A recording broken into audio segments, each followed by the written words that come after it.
اعوذ باللہ من الشیطان الرجیم بسم اللہ الرحمن الرحیم۔ عزیز طلباء السلام علیکم، امید ہے آپ ایمان کی بہترین حالت میں ہوں گے۔ آج ہم باب دوم کے حصہ عبادات میں سبق نمبر 2 روزے کی پڑھائی کریں گے۔ آئیے پڑھائی شروع کرتے ہیں۔ ارکان اسلام میں روزے کو بنیادی اہمیت حاصل ہے۔ روزے کے لیے قرآن و حدیث میں لفظ صوم یا صیام استعمال ہوا ہے، جس کے لغوی معنی رک جانے یا بچ جانے کے ہیں۔ شرعی اصطلاح میں وہ عبادت جس میں ایک مسلمان طلوع فجر سے غروب آفتاب تک کھانے پینے اور اپنی جائز نفسانی خواہشات سے رک جاتا ہے، اسے صوم یعنی روزہ کہا جاتا ہے۔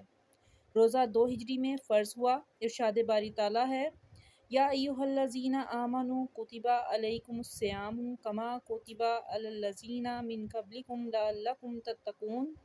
سورۃ بقرہ کی آیت کا حوالہ ہے۔ ترجمہ، اے ایمان والو، تم پر روزہ رکھنا فرض کیا گیا ہے جس طرح تم سے پہلے لوگوں پر فرض کیا گیا تھا، تاکہ تم نافرمانی سے بچ سکو۔ مذکورہ بالا آیت مبارکہ میں روزے کے فرض ہونے کے ذکر کے ساتھ ساتھ روزے کے اولین مقصد تقویٰ اور پرہیزگاری کا بھی ذکر کیا گیا ہے۔ سفر اور مرض کے علاوہ روزہ ہر عاقل بالغ مسلمان مرد اور عورت پر فرض ہے۔ روزے کا مقصد چونکہ پرہیزگاری کا حصول ہے، اس لیے کھانے پینے سے رکنا ہی روزے کا تقاضا نہیں، بلکہ جسم کے تمام اعضاء کو اللہ تعالیٰ کی نافرمانی سے روکنا بھی روزہ ہے۔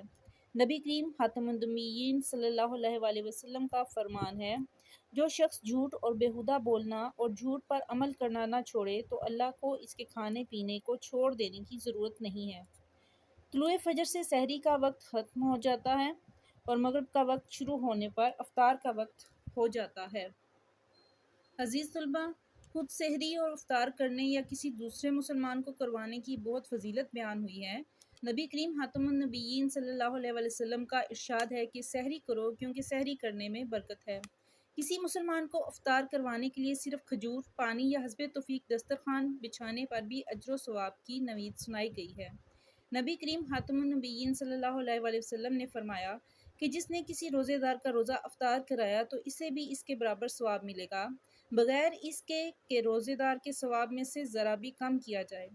نزول قرآن مجید چونکہ لیلۃ القدر میں ہوا تھا، اس لیے اس مہینے میں ہر عمل میں خیر و برکت بڑھ جاتی ہے۔ اس رات کو اللہ رب العزت نے 1000 مہینوں سے بہتر قرار دیا ہے۔ نبی کریم خاتم النبیین صلی اللہ علیہ وآلہ وسلم نے اسے رمضان المبارک کے آخری عشرے کی طاق راتوں میں عبادت کر کے تلاش کرنے کا حکم دیا ہے۔ رمضان المبارک میں مسلمان تلاوت کلام مجید کی برکات حاصل کرتے ہیں۔ نماز تراویح ادا کرتے ہوئے پورا مہینہ قرآن مجید کی تلاوت ماہر قاری اور حفاظ صاحبان کی امامت میں سنتے ہیں۔ رمضان المبارک کے آخری عشرے میں خواتین و حضرات اعتکاف کی سنت ادا کرتے ہیں۔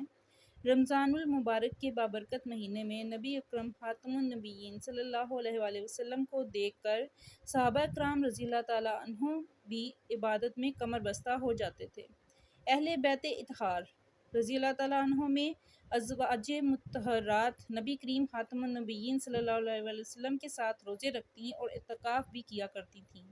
حضرت ابو ہریرہ روایت کرتے ہیں کہ نبی اکرم خاتم النبیین صلی اللہ علیہ وآلہ وسلم ہر سال رمضان میں 10 دنوں کا اعتکاف فرماتے تھے۔ روزے کے فوائد و ثمرات کے بارے میں دیکھتے ہیں۔ روزے رکھنے سے جہاں اطمینان قلب اور صبر و شکر جیسے روحانی فوائد حاصل ہوتے ہیں، وہاں کم کھانے کی وجہ سے معدے کو پورا مہینہ آرام ملتا ہے، جس کی وجہ سے انسان مختلف قسم کی بیماریوں سے محفوظ ہو جاتا ہے۔ دوسرا فائدہ ہے، روزے کی برکات حاصل کرنے کے لیے لوگ زکوٰۃ و صدقات ادا کرتے ہیں، جس سے غربا، مساکین اور دیگر ضرورت مندوں کی ضروریات پوری ہوتی ہیں۔ تیسرا فائدہ ہے، مقررہ وقت پر سحری اور افطار انسان کو نظم و ضبط کی پابندی کا درس دیتی ہے۔ چوتھا فائدہ، روزے سے مسلمانوں میں تقویٰ و پرہیزگاری، جسمانی اور روحانی طہارت پاکیزگی کو کہتے ہیں، اور احسار و ہمدردی جیسی صفات پیدا ہوتی ہیں۔ روزے کی حالت میں دوسروں کی بھوک پیاس کا اندازہ ہوتا ہے اور ان کے ساتھ ہمدردی کے جذبات پیدا ہوتے ہیں۔ آخری فائدہ، روزے کی وجہ سے نیکی اور تقویٰ کی فضا پیدا ہوتی ہے، جس کی وجہ سے مسلمانوں میں عبادت کا شوق بڑھ جاتا ہے اور روحانی تسکین حاصل ہوتی ہے۔ ہمیں چاہیے کہ ہم رمضان المبارک میں کثرت سے صدقات و خیرات کا اہتمام کریں، تاکہ معاشرے کے نادار اور غریب افراد کی مدد ہو سکے اور وہ بھی عید الفطر کی خوشیوں میں شریک ہو سکیں۔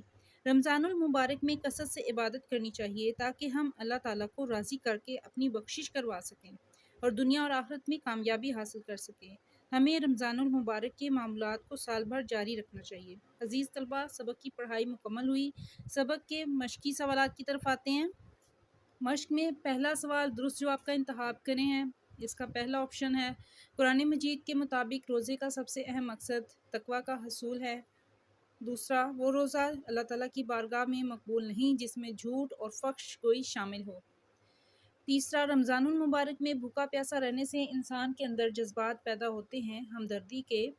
چوتھا، مقررہ وقت پر سحر و افطار کرنے سے انسان میں صفت پیدا ہوتی ہے نظم و ضبط کی۔ پانچواں، رمضان المبارک میں بھوکا پیاسا رہنے سے انسان کو دوسروں کے بارے میں احساس ہوتا ہے بھوک پیاس کا۔ مختصر سوالات اور تفصیلی سوالات کی پڑھائی کرتے ہیں۔ عزیز طلباء، روزہ کے مختصر سوالات میں پہلا سوال صوم کا معنی و مفہوم تحریر کریں۔ جواب میں شہ سرخی کی شکل میں ہم جواب لکھتے ہیں۔ صوم کا معنی و مفہوم۔ روزے کے لیے قرآن و حدیث میں لفظ صوم یا صیام استعمال ہوا ہے جس کے لغوی معنی رک جانے یا بچ جانے کے ہیں۔ ارکان اسلام میں روزے کو بنیادی اہمیت حاصل ہے۔ مفہوم، شرعی اصطلاح میں وہ عبادت جس میں ایک مسلمان طلوع فجر سے غروب آفتاب تک کھانے پینے اور اپنی جائز نفسانی خواہشات سے رک جاتا ہے اسے صوم یعنی روزہ کہا جاتا ہے۔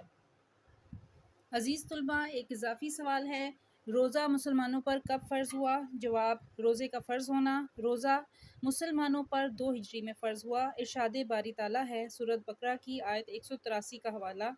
ترجمہ، اے ایمان والو، تم پر روزہ رکھنا فرض کیا گیا ہے جس طرح تم سے پہلے لوگوں پر فرض کیا گیا تھا تاکہ تم نافرمانی سے بچ سکو۔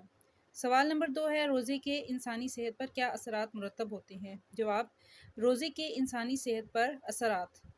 روزے رکھنے سے جہاں اطمینان قلب اور صبر و شکر جیسے روحانی فوائد حاصل ہوتے ہیں وہاں کم کھانے کی وجہ سے معدے کو پورا مہینہ آرام ملتا ہے جس کی وجہ سے انسان مختلف قسم کی بیماریوں سے محفوظ ہو جاتا ہے۔ سوال ہے، روزہ انسان کو پابندی وقت اور نظم و ضبط کا کس طرح درس دیتا ہے؟ جواب، روزہ اور نظم و ضبط۔ مقررہ وقت پر سحری اور افطار انسان کو نظم و ضبط اور پابندی وقت کا درس دیتی ہیں۔ سوال ہے، رمضان المبارک میں کی جانے والی مالی عبادات کون سی ہیں؟ جواب، رمضان المبارک میں مالی عبادات، زکوٰۃ و صدقات۔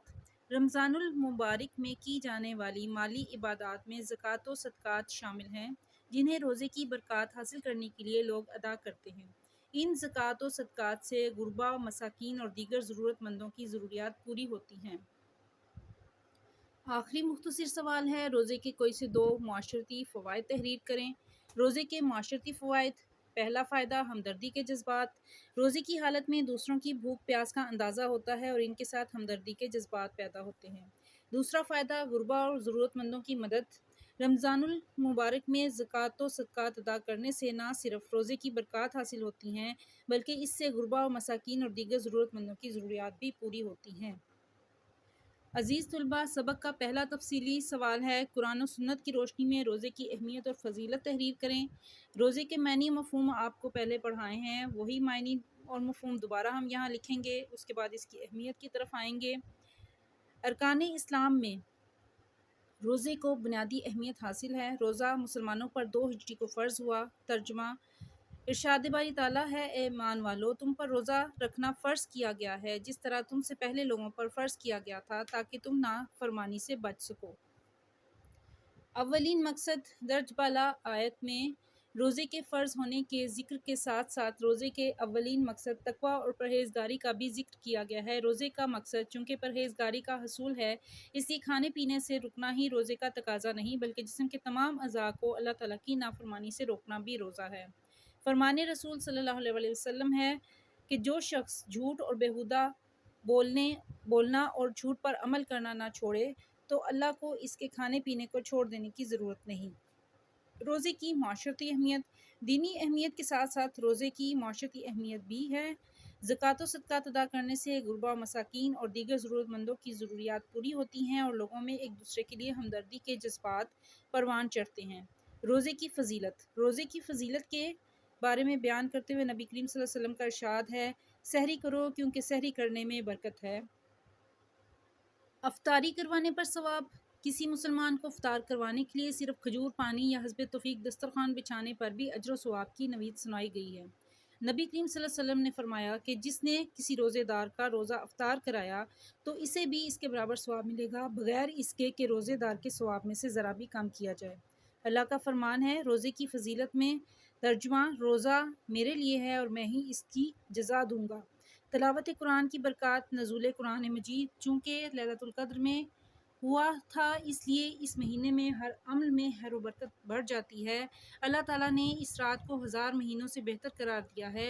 نبی کریم نے اسے رمضان المبارک کے آخری عشرے کی طاق راتوں میں عبادت کر کے تلاش کرنے کا حکم دیا ہے۔ اس ماہ میں مسلمان تلاوت قرآن کی برکات حاصل کرتے ہیں۔ عزیز طلبہ، دوسرا تفصیلی سوال ہے، روزے کے فوائد و ثمرات بیان کریں۔ اس سوال میں بھی آپ پہلے روزے کی تعریف، روزے کا معنی مفہوم لکھیں گے، اس کے بعد روزے کے فوائد اور ثمرات کے بارے میں لکھیں گے۔ روزے کے پہلا فائدہ روحانی فوائد ہیں۔ روزہ رکھنے سے اطمینان قلب اور صبر و شکر جیسے روحانی فوائد حاصل ہوتے ہیں۔ دوسرا جسمانی فوائد ہیں۔ روحانی فوائد کے ساتھ کم کھانے کی وجہ سے معدے کو پورا مہینہ آرام ملتا ہے، جس کی وجہ سے انسان مختلف قسم کی بیماریوں سے محفوظ ہو جاتا ہے۔ تیسرا غربا اور ضرورت مندوں کی مدد ہے۔ روزے کی برکات حاصل کرنے کے لیے لوگ زکوٰۃ اور صدقات ادا کرتے ہیں، جس سے غربا، مساکین اور دیگر ضرورت مندوں کی ضروریات پوری ہوتی ہیں۔ چوتھا نظم و ضبط کی پابندی ہے۔ مقررہ وقت پر سحری اور افطار انسان کو نظم و ضبط کی پابندی کا درس دیتی ہے۔ روزہ رکھنے کا ایک بہت بڑا فائدہ ہے کہ اعلیٰ اخلاقی صفات پیدا ہوتی ہیں۔ روزے سے مسلمانوں میں تقویٰ، پرہیزگاری، جسمانی روحانی طہارت اور احسان و ہمدردی جیسی اعلیٰ صفات پیدا ہوتی ہیں۔ ہمدردی کے جذبات: روزے کی حالت میں دوسروں کی بھوک پیاس کا اندازہ ہوتا ہے اور ان کے ساتھ ہمدردی کے جذبات پیدا ہوتے ہیں۔ ساتواں فائدہ ہے نیکی اور تقویٰ کی فضا۔ روزے کی وجہ سے نیکی اور تقویٰ کی فضا پیدا ہوتی ہے، جس کی وجہ سے مسلمانوں میں عبادت کا شوق بڑھ جاتا ہے اور روحانی تسکین حاصل ہوتی ہے۔ آخری فائدہ ہے دنیا اور آخرت کی کامیابی۔ رمضان المبارک میں صدقات و خیرات کا اہتمام کرنے سے غربا، مساکین بھی عید کی خوشیوں میں شامل ہو سکتے ہیں، شریک ہوتے ہیں۔ رمضان المبارک میں کثرت سے عبادت کرنی چاہیے تاکہ ہم اللہ تعالیٰ کو راضی کر کے اپنی بخشش کروا سکیں اور دنیا اور آخرت میں کامیابی حاصل کر سکیں۔